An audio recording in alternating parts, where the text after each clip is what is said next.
Hello everyone, welcome back to Super Kalam. I am your teacher Arpita Sharma and अभी कल ही GS paper 4 GS paper 3 got concluded. Now few days are given to prepare for optional.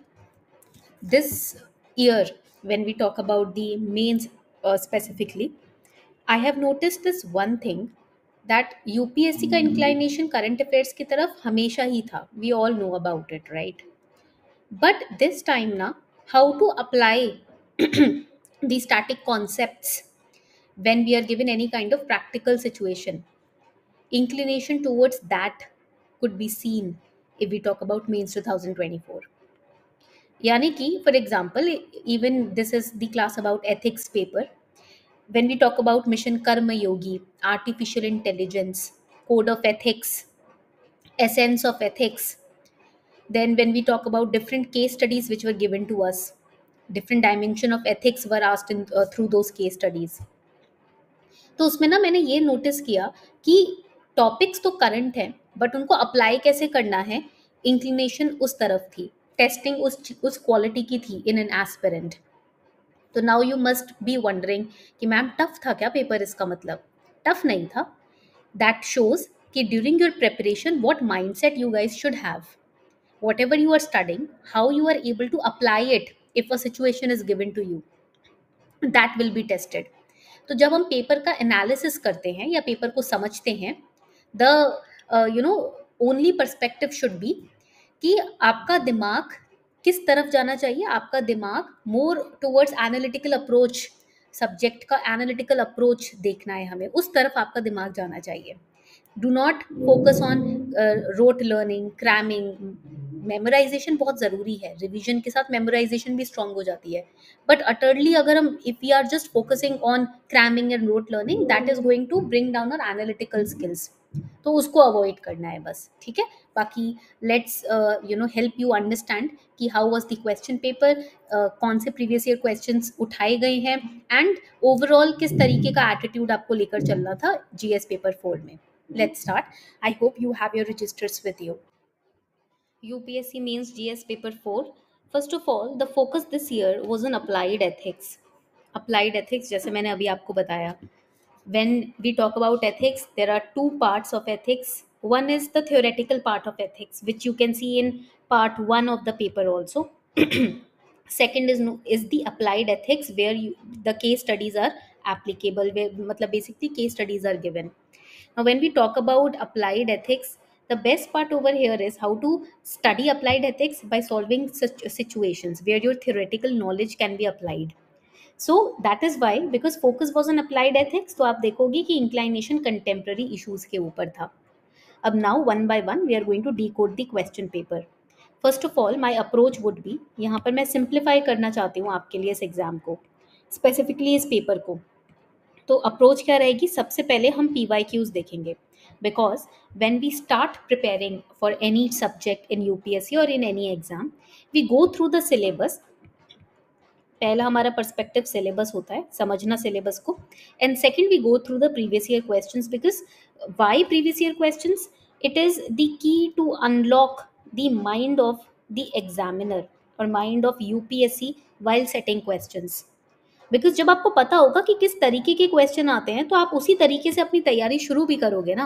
When you have zero idea of what kind of questions are framed in UPSC, then you will be always confused, you will be misguided throughout this journey. और जो कि होता है 90% of the time, students are misguided in this preparation journey because they do not take a glimpse of previous year questions. They do not even know, मतलब काफ़ी students I have met, even after 10 months 11 months of rigorous dedicated preparation, if I ask them about in which paper this particular topic should be given, should be covered, they don't know about it. उनको नहीं पता होता, उनको syllabus की जानकारी इतनी strongly नहीं होती है, they get confused. तो इसीलिए before you start your preparation, अपने खुद की तरफ से, from your own self, you should have this common understanding कि first let me by myself understand the syllabus and go through at least last 2 to 3 years previous year question papers to see how questions are framed. If inflation is a topic, how question will be framed on inflation. If artificial intelligence is a topic, how question on artificial intelligence is framed, what are they asking. Through that you will understand what am I supposed to answer, for that what am I supposed to study and how am I supposed to study that. Okay, ये cycle है, basic common understanding है, school time से हम जानते हैं, question देखकर हमें समझ आता है आंसर कैसे करना है और आंसर पता लगाने के लिए कैसे पढ़ना होगा स्पेसिफिक वो आंसर देने के लिए। ठीक है, तो हमें सही रिसोर्स, सही मेंटोर, सही गाइड, सही प्रिपरेशन जर्नी हमारी स्टार्ट हो जाती है। ठीक है, so we will go through the question paper. The question paper is divided into two parts, section A and section B. section A आपका theoretical रहता है, section B आपका case studies based रहता है। ठीक है, ये तो पता है हम सबको, 12 questions होते हैं। ठीक है, they are divided into two sections and all questions are compulsory. Okay, now यहाँ पर जाते हैं सेक्शन ए में। क्वेश्चन 1 मैंने हाईलाइट भी किया है, I have shared this PDF also in the Telegram community. Application of artificial intelligence as a dependable source of input for administrative rational decision making is a debatable issue. Critically examine the statement from an ethical point of view. A statement is given to you, read the statement carefully. Application means use of artificial intelligence as a dependable source, to depend on it, of input for administrative decision making. If you are an IAS officer, artificial intelligence का usage आपको depend as a dependable source कि आप उसके decision पे depend कर सकते हो। अभी right now it's a debatable issue, can you depend on artificial intelligence while making rational decision as a bureaucrat? That is a debatable issue. This statement is given, they are not saying कि it is true, they are saying it's a statement. Now you have to critically examine. देखो ये कुछ words हैं जिनके साथ खेला जाता है यूपीएससी में। Critically examine the statement from an ethical point of view. Okay, ethics के पॉइंट ऑफ व्यू में। नाउ हियर फर्स्ट आपका आंसर क्या होगा, either it can be yes और it can be no. Now you have to support your answer with examples but from an ethical point of view, not from a technical point of view. Ethical, ethics के, morality के point of view से कितना सही है ये। Now first is that this question is repeated in 2021 digital technology के ऊपर question आया था। Impact of digital technology, that was the question in 2021 as a reliable source. So if you are practicing at least last 6 years, last 6 या at least आप देखो prelims में तो मैं ये बोलती हूँ, in prelims I often advise my students कि from 2011 to 2024 solve all the prelims question paper. Now do not think that you have to start solving all the 100 questions all together. No, if you have finished the topic inflation, go through the question paper. super kalam पे तो सारे questions है, you can just type inflation pyq of inflation, तो आपको सारे 2011 से 24 तक के questions आ जाएंगे, you can practice. Similarly in this question for this mains preparation also I ask my students कि starting से मतलब 2000 कम से कम लास्ट 6 साल के, अगर बहुत पीछे भी नहीं जाना, लास्ट 6 साल के previous year question paper mains की तैयारी के लिए करना ज़रूरी है। बिकॉज आपको ना एक पता चल जाएगा सब्जेक्टिव क्वेश्चंस किस तरीके के पूछे गए हैं और क्या एक्सपेक्टेड है हम लोगों से। सो 2021 में digital technology as a reliable source of input, this was the question, you can also verify and this question came. और यहाँ पर भी देखो अगर आपने वो क्वेश्चन प्रैक्टिस किया है तो ये क्वेश्चन भी आंसर करना ईजी हो जाएगा। ठीक है, यहाँ तक पॉइंट क्लियर हो गया। Now how can we answer this question? देखो this question is talking about AI in administration because it is talking about source of input for administrative rational decision making. So AI in administration. Okay, now when we talk about AI in decision making, there are two things. देखो पहली बात है कि AI in administration how it can be used, पहले आप वो बताओगे। ठीक है, first you will tell that कि how it is being used and what is the objective of using AI in administration. क्योंकि प्रिडिक्टिव एनालिसिस बेटर हो जाती है ना। You can not depend on it but you can rely to some aspects, you can take inputs to frame your own decision, है ना। Totally depend मत हो, अपना खुद का रीजनेबल अंडरस्टैंडिंग, लॉजिकल थिंकिंग, आपको तो नेचुरल यहाँ पर मशीन दी हुई है, सीपीयू दिया हुआ है, उसको यूज करना है, but you can take inputs, but they are asking critically examine. तो इसमें क्या हो सकता है, देखो first challenge can be ethical problem can be the bias and discrimination. The bias and discrimination societal basis के, सोसाइटी को ध्यान में रखते हुए आप ना अपना जो लॉजिकल अंडरस्टैंडिंग लगा के डिसीजन लेते हो वो ज़्यादा बेनिफिशियल होता है because you are more connected to the society. But AI को आप क्या दे रहे हो, प्रॉम्प्ट्स दे रहे हो, एआई को तो आप अपनी तरफ से प्रॉम्प्ट दे रहे हो, it can become bias, it can become discriminatory, right. Second important aspect क्या होता है यहाँ पर, ट्रांसपेरेंसी एंड अकाउंटेबिलिटी। ठीक है, तो इसमें क्या लिखेंगे, काफी सारे एआई सिस्टम्स ऐसे हैं जो basically they act as black boxes, it makes it very difficult to understand how the decisions are made. आपको नहीं समझ आता कि किस बेसिस पे इसने डिसीजन दिया है, हमको इनपुट दिया है अपना हमें, है ना। So that can be one such in hindrance. Next can be inequality. अब inequality and data security is also one such issue. Okay, तो जब हम एआई की बात करते हैं ना, तो unequal access to AI can also, basically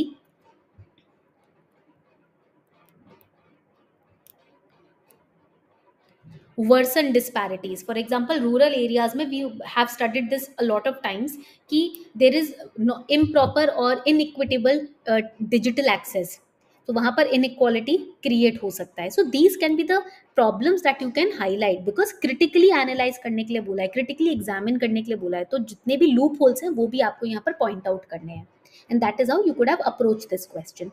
Okay, तो ये आपकी बेसिक अंडरस्टैंडिंग टेस्ट हो रही है. They are not asking you to rote learns anything, you have to give your ethical point of view here.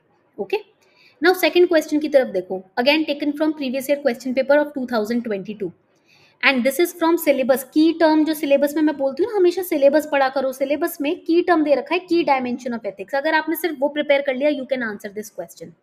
Ethics encompasses several key dimensions that are crucial in guiding individual and organizations. Explain key dimension of ethics that influence human action. First part. Discuss how these dimensions shape our decision making. Professional context में specifically लिखा है, not emotional or any other context. Professional context में कैसे dimensions of ethics हमारे decision को shape करते हैं. Okay, तो क्या होते हैं dimension of ethics? मैं यहाँ पर एक चार्ट बना लेती हूँ आप लोगों के लिए, ठीक है. When we talk about the dimension of ethics, तो एक डायमेंशन हो जाएगा, we have the moral principles. ठीक है, ये हो गया एक डायमेंशन. एक डायमेंशन हो जाएगा accountability. You can create this kind of diagrams also in your answer. एक डायमेंशन हो जाएगा ट्रांसपेरेंसी. एथिक्स में एक डायमेंशन हो जाएगा ट्रांसपेरेंसी. एक हो जाएगा जस्टिस एंड फेयरनेस. एक डायमेंशन हम पढ़ते हैं इसमें respect for individuals. These are the different dimensions in ethics. यहाँ पर हम लिख लेंगे dimensions of ethics. ठीक है, then यहाँ पर हम लिखेंगे how they influence. अब ये प्रोफेशनल कॉन्टेक्स्ट में कैसे इन्फ्लुएंस करेंगे? It ensures that compliance is being made. Rules regulations जो भी हैं, it ensures compliance if you are ethical, है ना. Second, it influence, it fosters trust. Obviously, professional field में trust is a big thing. If your clients are not trusting you, तो आप कैसे अपने प्रोडक्ट को मार्केट भी कर पाओगे, है ना. Trust is important. And third हो जाएगा, it guides responsible actions. Responsible actions. So these are the three ways through which dimensions of ethics actually you can say help you through the ethically in shaping your decision when we talk about the professional context. Simple था, आपको बस dimensions of ethics बताने थे, जो कि हम याद करते ही हैं जब प्रिपेयर करते हैं सिलेबस. एंड उसका इन्फ्लुएंस, असर क्या पड़ेगा? आपका ट्रस्ट बिल्डिंग होगी, रूल्स एंड रेगुलेशंस की कंप्लायंस होंगे, एंड आपके जो भी रिस्पॉन्सिबल एक्शंस है उसको गाइड करने में हेल्प करेगा ethics के different dimensions. And you can then give examples also while explaining these dimensions. इसको explain करते वक्त example दे सकते हो आप. So this is how you could have attempted question number 2. Again, dimensions of ethics ये repeated theme है, हर साल इसके ऊपर question आता है, 2022 में भी आया था. ओके, यहाँ तक पॉइंट क्लियर हो रहा है? थोड़ा सा ऐसा लग रहा है कि डूएबल है बट लेंदी है. मैंने क्यों बोला it is lengthy? It is doable but it is lengthy because in explaining these things ना, ये इसमें टाइम लगता है. It is not easy. Yes, आपको हेडिंग्स याद होंगी बट इसको फर्दर इलेबोरेट करने में थोड़ा सोचना पड़ता है, ब्रेन स्टॉर्मिंग होती है, एग्जाम्पल्स अटैच करने में ब्रेन स्टॉर्मिंग लगती है, इसलिए थोड़ा सा लेंदी था. Now second part. अब सेकेंड पार्ट आप देखोगे, first part was more incline towards static portion. Now the applied ethics यहाँ पर किक इन करेगा. एक तो क्वेश्चन नंबर 1 में आया, अब यहाँ आएगा. It is not enough to talk about peace. सिर्फ शांति की बात कर रहे हो, that is not enough. One must believe in it, and it is not enough to believe in it, one must act upon it. Even if you are believing in peace but you are doing nothing, तो it is useless, right. तो हमने first statement का मतलब तो समझ लिया. In the present context, major weapon industries of developed nations, are adversely, that means negatively influencing continuation of number of wars for their own self interest. आपको पता है 2022 में रशिया का के ऊपर क्वेश्चन आया था. So again inspired by 2022 previous year question paper. 2015 में भी ऐसा क्वेश्चन आ चुका है. ठीक है. Now the question is, what are the ethical considerations of the powerful nations in today's international arena to stop continuation of ongoing conflicts? Right now world war 3 की, world war 4 की भी बात की जाती है, राइट. तो ये सारे जो वॉर्स की बात की जा रही है, न्यूक्लियर वॉर्स की बात की जा रही है, बायोकेमिकल वॉर्स की बात की जा रही है. So what are the ethical? So that is why this topic became important, especially since COVID. ये इन टॉपिक्स के बारे में काफ़ी बात की जाती है. अब देख रहे हो आप, करंट अफेयर सिर्फ पढ़ लेना इंपॉर्टेंट नहीं होता, उसके ऊपर थोड़ा सा विचार विमर्श भी करना पड़ेगा, है ना. हर एस्पेक्ट से सोचना पड़ेगा. So what are the ethical consideration? देखो, सबसे इंपॉर्टेंट बात ये होती है कि we have to compare long term stability versus the short term gain. ठीक है, you are engaging in wars, but you are looking at the short term gain कि we will win the war by using these technologies etcetera. But what about long term stability? That would be hindered. वो तो खराब हो जाएगा ना. आप एक nation को खराब करके, बर्बाद करके अपने सुपीरियोरिटी मेंटेन कर रहे हो. But what will happen? You are looking at the short term gains. And always remember short term gains कि I will clear this particular mock test, that particular mock test. Short term gain पे focus नहीं करना, game अपनी long term होनी चाहिए. So when you are giving a mock test, focus on how am I improving myself through every mock test that I give, instead of dwelling into the marks. अरे मेरे mock test में कम number आए. Long term gain है कि वहां मैं actual exam वाले दिन गलती ना करूं, है ना. तो मैं इंप्रूव कैसे कर रहा हूं वो मॉनिटर करना है मुझे शॉर्ट टर्म में. So this is how a person should think. Even in this respect also we have to promote diplomacy. हमें डिप्लोमेसी प्रमोट करनी ही पड़ेगी. देखो यहाँ पर बहुत इंपॉर्टेंट एग्जाम्पल दूं आपको, and we can use these examples actually in ethics. That is why this is my favourite paper.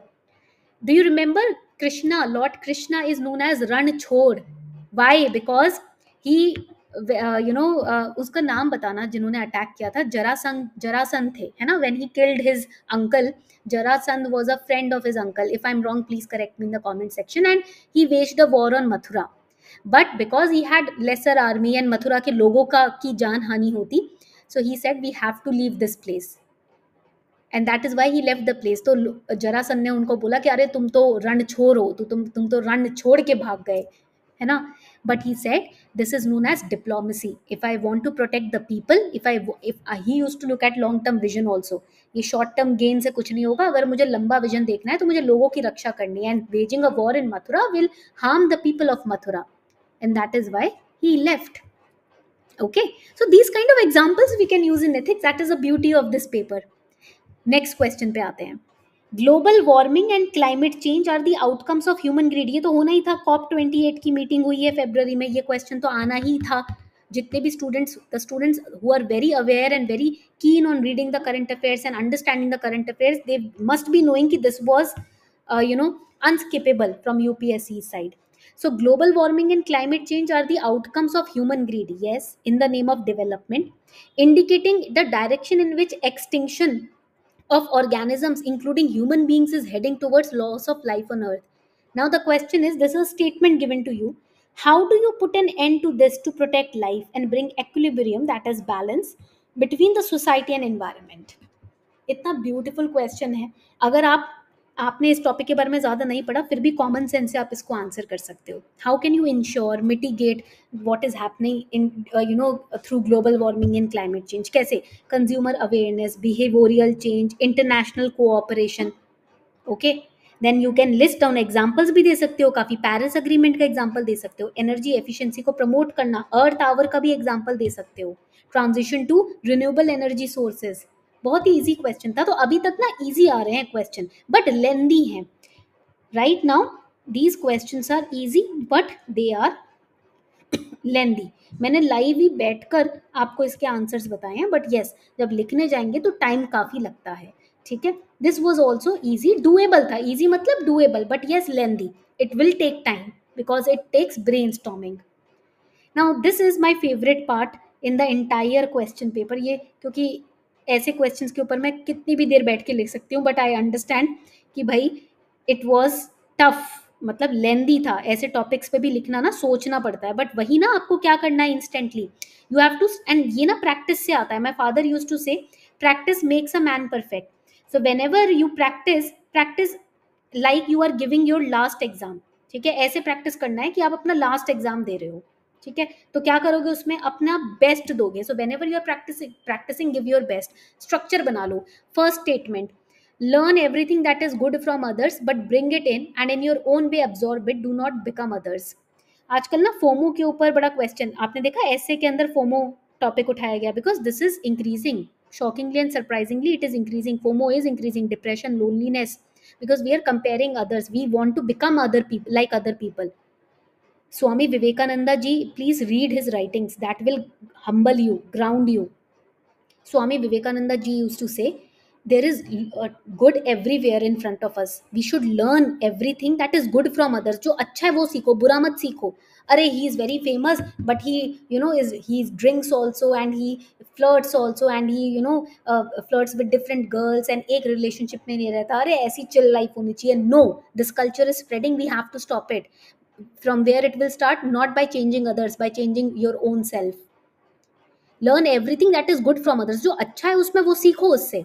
He is hard working, that is why is successful, learn that from him कि how to work hard, bring it in, आत्मसात करो, अपनी तरीके से absorb करो। Do not copy the other person hard work also. किस तरीके से आप मेहनत कर सकते हो उस तरीके पे फोकस करो, but do not become others. Simplify कर दिया।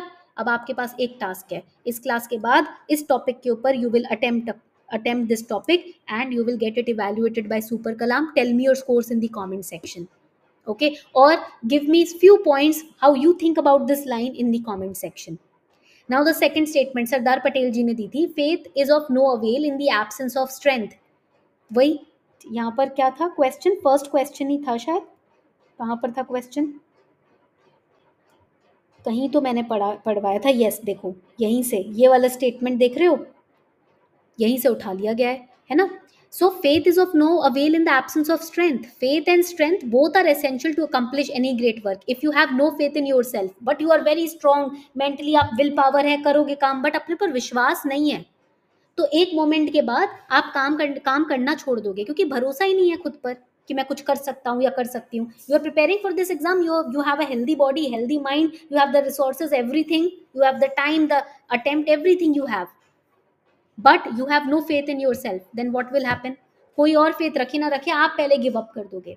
So Sardar Patel ji used to say, if you want to achieve or attain any great position or any great work, you have to have a combination of both faith and strength।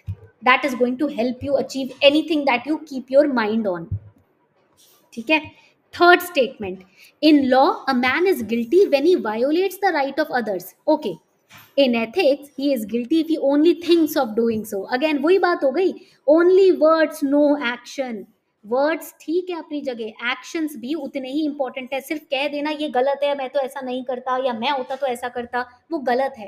Actually करो और prove करो। ठीक है, do not just talk, do it.